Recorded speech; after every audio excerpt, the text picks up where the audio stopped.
로미오와 줄리엣.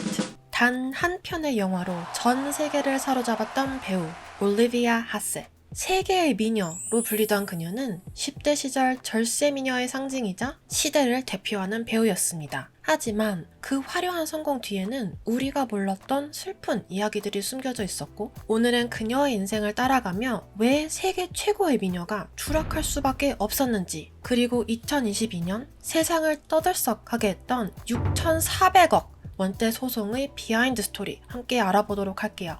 그녀의 이야기 속으로 들어가 볼까요? 해외 유명인들이 비하인드 스토리를 알려주는 채널 Hollywood Issue. 구독과 좋아요 그리고 알림 설정 꼭 부탁드려요. 1951년 아르헨티나 부에노스아이레스에서 태어난 올리비아 하세는 오페라 가수인 아버지 그리고 영국인 어머니 사이에서 태어났지만 겨우 2살 때 부모님이 이혼하면서 그녀는 어머니와 함께 영국으로 이주하게 되죠. 어린 시절부터 연기에 재능을 보였던 올리비아는 11살 때 TV 영화에서 단역으로 데뷔를 하게 되고 어린 나이부터 남다른 외모와 연기력으로 주목을 받았어요. 그러다 1968년 그녀의 인생이 완전히 바뀝니다. 프랑코 제피렐리 감독의 영화 로미오와 줄리엣에서 줄리엣 역으로 캐스팅되며 세계적인 스타로 떠올랐죠. 당시 이탈리아의 거장 감독이었던 프랑코 제피렐리는 셰익스피어의 명작을 영화화하기로 결심한 이후 전 세계에서 500명이 넘는 소녀들을 대상으로 오디션을 진행하였는데요. 이 치열한 경쟁을 뚫고 선발된 게 바로 15살의 올리비아 하셋이었습니다. 로미오와 줄리엣은 개봉과 동시에 전 세계적인 센세이션을 일으켰어요. 특히 올리비아의 청순하고 신비로운 미모는 많은 관객들의 마음을 사로잡았죠. 그녀는 외모뿐만이 아니라 연기에서도 인정을 받아 골든 글러브 신인상을 수상하며 할리우드의 주목을 받습니다. 근데 이때 미성년자의 연기를 중심으로 했다라는 논란도 있었어요. 그럼에도 불구하고 세계적인 스타의 반열에 오른 올리비아는 전설이 되었고 그녀의 이미지는 줄리엣으로만 고착화되기 시작했습니다. 하지만 이런 폭발적인 인기와 관심은 양날의 검이었죠. 15살의 어린 소녀에게 갑자기 쏟아진 관심은 큰 부담으로 다가왔고 줄리엣의 이미지는 올리비아에게 큰 영향을 미치게 돼요. 로미오와 줄리엣의 성공은 올리비아에게 엄청난 명성을 안겨주었지만 어린 나이에 세계적 스타가 된 그녀는 대중의 기대에 부응해야 한다는 압박을 너무 심하게 느끼게 되고 결국 공황장애와 불안장애까지 앓게 된 그녀는 공개적인 자리에서 불안정한 모습을 보이기도 했죠. 올리비아는 나중에 한 인터뷰에서 이렇게 말해요. 길거리에서 모르는 사람들이 자꾸 말을 걸어서 공황장애가 걸렸어요. 줄리엣의 이미지가 또 너무 강해서 다음 작품을 선택하는데 큰 부담을 느꼈고 불안장애까지 생겼죠. 사실 올리비아의 이런 정신적 문제의 시작은 영화 촬영부터였습니다. 촬영 당시 프랑코 제피렐리 감독은 매일같이 그녀를 성희롱을 했고 제작자는 그녀에게 다이어트 약을 강제로 먹이기까지 했죠. 다행히 올리비아의 어머니가 이 약을 발견해 모두 버렸지만 이 사건으로 그녀는 자신의 외모에 대해 강박관념을 시달리게 되었고 어린 나이에 성적 이미지를 강조하는 장면들이 포함되었던 것이 그녀의 정신감각에 정말 큰 트라우마로 남게 됩니다. 이런 경험들로 인해 올리비아는 점점 반항적이고 삐뚤어진 모습을 보였는데요. 15살 어린 나이에 공공장소에서 담배를 피우며 어른들을 조롱하는 모습으로 자주 언론에 실렸었고 한 영국 기자가 15살 소녀가 공공장소에서 담배를 피우는 걸 본 적이 없다 라고 하자 올리비아는 여기 있는데? 라고 대꾸하는 당돌한 소녀로 변했죠. 이런 그녀의 모습에 영국 부모님들은 자신의 자녀들이 올리비아처럼 될까봐 두려워하기까지 했다니 말 다 했죠. 1960년대 당시 그녀는 영국의 반문화적 쾌락주의를 대변하는 아이콘까지 되는 시기를 거치게 됩니다. 어린 나이에 스타덤에 오른 올리비아 하세, 너무 안타까운데요. 여러분의 생각도 댓글로 한번 남겨주세요. 또 이렇게 유명세에 빨리 오른 배우 중 궁금하신 배우가 있으시다면 댓글에 남겨주세요. 올리비아의 추락은 여기서 끝이 아니었어요. 당연히 그녀의 이런 반항적인 태도는 커리어에도 큰 타격을 주었죠. 로미오와 줄리엣 성공 이후 그녀에게 쏟아진 몇 번의 대형 영화 배역들을 그녀는 하나둘씩 거절하기 시작합니다.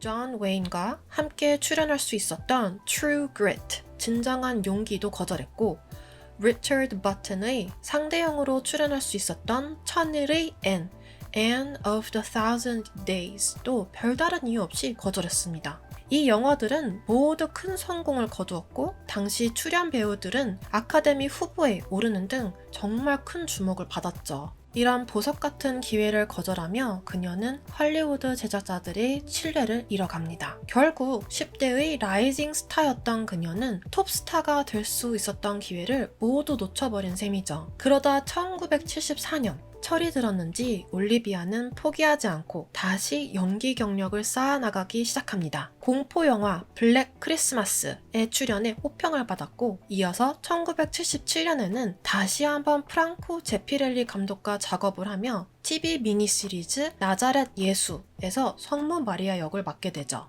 하지만 첫 작품의 강한 이미지 때문일까요? 여전히 줄리엣의 이미지를 벗어나지 못했다라는 평가도 있었지만 이는 그녀의 연기 경력의 중요한 전환점이 됩니다. 2003년 나이 53세에 올리비아는 마더 테레사 역할을 맡아 연기하게 되는데 특수분장을 통해 테레사 수녀의 모습을 연기했지만 여전히 아름다운 외모 때문에 실제 테레사 수녀와는 거리가 있다라는 아쉬운 평가를 받기도 했어요. 올리비아의 가장 최근 작품은 2015년에 개봉한 영화 Social Suicide, 관종입니다. 이 영화에서 그녀는 실제 딸인 인디아 아이슬리와 함께 출연해 화제가 되었죠.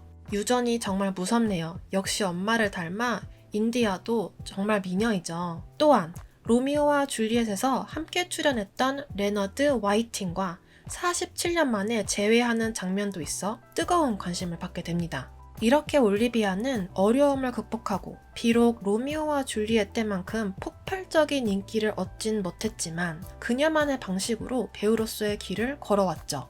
올리비아의 사랑 이야기는 그녀의 인생만큼이나 파란만장했습니다.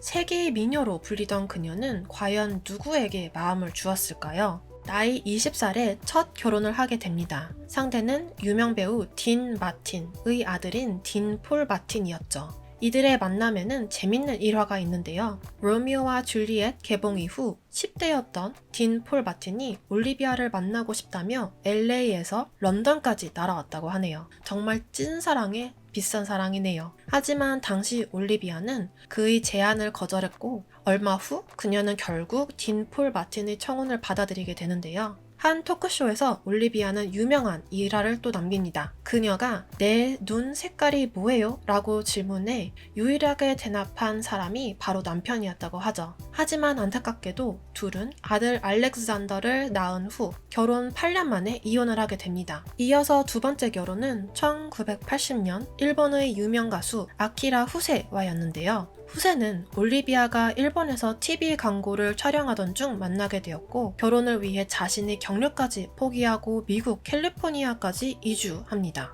하지만 문화적 차이와 생활 방식의 갈등으로 9년 만에 이혼을 하게 되죠. 마지막으로 그녀는 1991년 가수 겸 배우인 데이비드 아이슬리와 결혼하여 딸 인디아를 낳아 끝까지 안정적인 결혼 생활을 유지하게 됩니다. 올리비아는 총 3번의 결혼으로 아들 2 그리고 딸 1를 두고 있는데요. 첫째인 알렉산더와 막내 인디아는 어머니의 피를 물려받아 배우로 활동하고 있습니다. 올리비아는 자신의 자서전에 내 인생은 정말 파란만장했어요. 그 모든 것을 견뎌낸 제 자신에게 감사해요 라고 말했는데요. 자식들이 옆에서 사랑과 힘을 준 덕분 아닐까요? 올리비아는 마지막까지 배우로서 엄마로서 열심히 사는 동안 여러 끈기 있는 싸움을 또 헤쳐나갔는데요. 2008년 그녀는 유방암 진단 후 수술을 받아 완치되는 듯 했지만 2018년 다시 재발하여 큰 고통을 겪었어요. 그녀는 투병 중에도 난민과 아동을 위한 봉사활동을 멈추지 않았고 자신의 삶을 의미 있게 변화시키고자 했습니다. 그녀는 한 인터뷰에서 내가 겪은 고통을 통해 다른 이들의 고통을 더 잘 이해할 수 있게 되었어요 라고 말했죠. 그리고 2022년 올리비아와 그녀의 로미오와 줄리엣 공동 출연자인 레나드 화이팅은 파라마운트 픽처스를 상대로 6,400억 원대 소송을 제기하게 됩니다. 이들은 1968년 영화 촬영 당시 사전 약속과는 달리 나체 촬영을 강요받아 성추행 및 아동 착취를 당했다고 주장했는데요. 소장에 따르면 프랑코 제피렐리 감독은 영화 후반부에 나오는 배드씬 촬영을 앞두고 배우들에게 피부색 속옷을 입고 촬영할 것이라고 말했지만 촬영 당일 속옷 없이 몸에 간단한 화장만 한 채로 촬영해야 한다고 말을 바꿨다고 합니다. 결국 영화에는 올리비아의 가슴과 화이팅의 엉덩이가 그대로 노출되고 말았죠. 하지만 안타깝게도 법원은 증거 부족으로 소송을 기각하였고 그녀는 자신의 명예를 지키기 위해 끝까지 싸우겠다는 의지를 밝혔습니다. 그리고 이 사건은 할리우드의 오랜 관행에 대한 문제를 제기하고 미성년 배우들의 권리 보호에 대한 논의를 불러일으켰죠. 비록 그녀의 인생은 시련으로 가득했지만 세계의 미녀로 불렸던 그녀 올리비아 하셋은 잊혀지지 않을 이름을 남기고 갔습니다. 올리비아의 삶은 단순한 영화 속 성공 이야기가 아닌 인간적인 고통과 극복의 과정이었죠. 그녀는 어린 나이에 세계적 스타가 되었지만 또 그 성공이 그녀에게 과도한 부담과 고통을 안겨주었고 이를 통해 우리는 겉으로 보이는 화려함만이 인생의 전부가 아니고 성공 뒤에 숨겨진 노력과 희생을 이해한다는 점을 배울 수 있을 것 같아요. 올리비아 하셋처럼 흥미로운 이야기 앞으로도 계속 전해드릴게요. 재밌게 보셨다면 구독과 좋아요 그리고 알림 설정 꼭 부탁드립니다. 저에게 정말 큰 힘이 돼요. 여러분은 올리비아 하셋의 인생에서 어떤 점이 가장 인상 깊었나요? 댓글로 여러분의 생각과 느낀 점을 나눠주세요. 오늘도 시청해주셔서 감사합니다.